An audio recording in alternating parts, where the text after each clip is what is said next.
అందరికీ ఒక ఉదాహరణ కూర్చోండి తమ్ముడు మాట్లాడడం కూర్చోండి ప్లీజ్ సిట్ డౌన్. తర్వాత ఇప్పుడు మీరు చూశారు,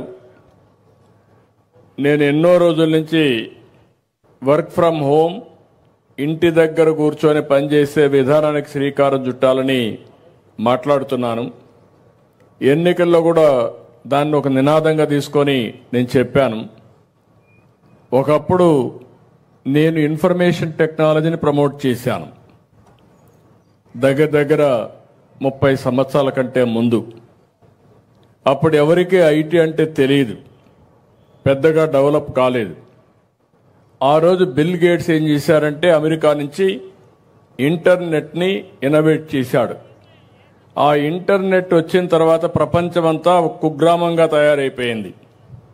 అంత మునుపు అమెరికాలో ఏమైనా జరిగితే మనకు తెలియాలంటే 4 రోజులు పట్టేది.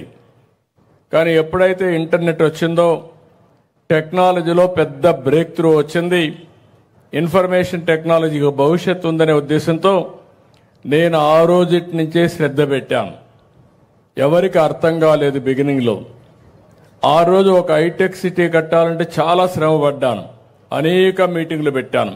ఇప్పుడు ఏ విధంగా అయితే ఐటీ ప్రొఫెషనల్స్ అంతా పనిచేస్తున్నారో వీళ్ళందరూ ఐడియాస్ తీసుకున్నట్టు 4-5 మీటింగ్లు పెట్టి ఏం చేస్తే బాగుంటుంది అనుకుంటే ముందు హైటెక్ టవర్ కట్టాం. ఆ హైటెక్ టవర్ కట్టిన తర్వాత ఇలాంటి పిల్లలందరూ చూసిన తర్వాత మేం కూడా ఐటీ చదువుకోవాలి, ఐటీ ఉద్యోగం చేయాలనే ఆశ పుట్టింది. దానిపైన నేను అమెరికాకి వెళ్ళి అనేక కంపెనీలకు అందరికి చెప్పి 15 రోజులు ఫైల్స్ మోసుకొని అమెరికాలో అన్ని కంపెనీలకు వెళ్ళి ఇండియాకి రండి, మా కుర్రాళ్ళు ఉన్నారు, బ్రహ్మాండంగా పనిచేస్తారని చెప్పి ప్రమోట్ చేశాను. అప్పుడు ఆలోచించాను, ఉద్యోగాలు వస్తున్నాయి, దీనికి కావాల్సింది ఇంజనీరింగ్ కాలేజీలు కావాలి, ఐటీ ఎడ్యుకేషన్ కావాలని చెప్పి ఉద్దేశంతో ఆ రోజు 30 ఇంజనీరింగ్ కాలేజీలని 9 ఏళ్లలో 300 ఇంజనీరింగ్ కాలేజీలు చేశాం. ఏ రెవెన్యూ డివిజన్ పోయినా ఒక ఇంజనీరింగ్ కాలేజీ కనపడేది. ఇప్పుడు ఏ కాన్స్టిట్యున్సీ హెడ్ క్వార్టర్ పోయినా ఒక ఇంజనీరింగ్ కాలేజీ కనపడొస్తుంది. ఆ కాలేజ్ చూసినప్పుడు పిల్లల ఆలోచన మారుతుంది, నేను కూడా చదువుకోవాలని కోరిక పుడుతుంది. అక్కడి నుంచి ప్రారంభమైంది. ఈరోజు మీరు చూస్తే అమెరికాలో నేను ఎప్పుడూ చెప్పేవాడిని, ఇప్పుడు మన పిల్లలు ఇక్కడ చేస్తున్నారు, చాలా వాళ్ళు చూస్తే గర్వపడుతున్నా నేను. వాళ్ళు మాట్లాడిన విషయాలు మీరు చూస్తే కూర్చో కూర్చో కూర్చో కూర్చో ఎవరికే నువ్వు చెప్తే ప్రకటించారా? కూర్చో.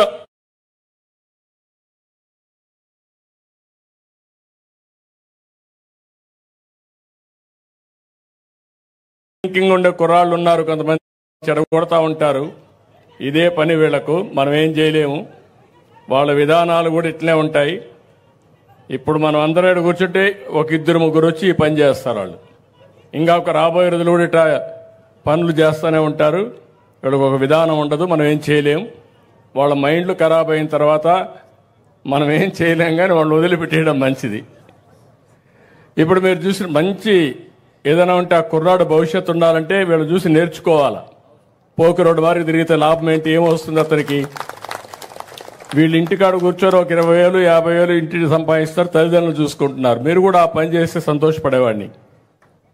అదే మాదిరిగా ఈరోజు నేను అది చెప్పిన తర్వాత అమెరికాకు మన వాళ్ళు వెళ్ళి ఈరోజు మీరు చూస్తే అమెరికాలో ఉండే అమెరికన్స్ తలసరి ఆదాయం $60,000 అయితే ఇలాంటి మిరాకిల్ లాంటి మన పిల్లలు అమెరికాలో ఉన్నారు, వాళ్ళ ఆదాయం చూస్తే $120,000 అంటే వాళ్ళకంటే 2 ఇంతలు. అంటే వాళ్ళకంటే తెలివైన పిల్లలు మన పిల్లలు. ఈరోజు ఇక్కడే కాదు, ప్రపంచంలో ఏ దేశానికి పోయినా మొన్న అరెస్ట్ చేశారు. అరెస్ట్ చేస్తే సరే నేను కూడా ధర్మం కోసం పోరాడాను, ఎక్కడా నేను భయపడను. భయం అనేది నా జీవితంలో ఎప్పుడూ లేదు. అలాంటిది 53 రోజులు నన్ను చేస్తే కనీసం 80 దేశాల్లో మన పిల్లలు ఈ మాదిరిగానే రోడ్డు మీదకి వచ్చి 53 రోజులు ప్రదర్శన చేశారు 80 దేశాల్లో. అంటే ఈరోజు చూస్తే ఒక 100 దేశాల్లో మన పిల్లలు ఉన్నారు. ఇప్పుడు నేను వర్క్ ఫ్రమ్ హోమ్ ఎవరున్నారంటే రమ్మంటే అందరూ వచ్చారు.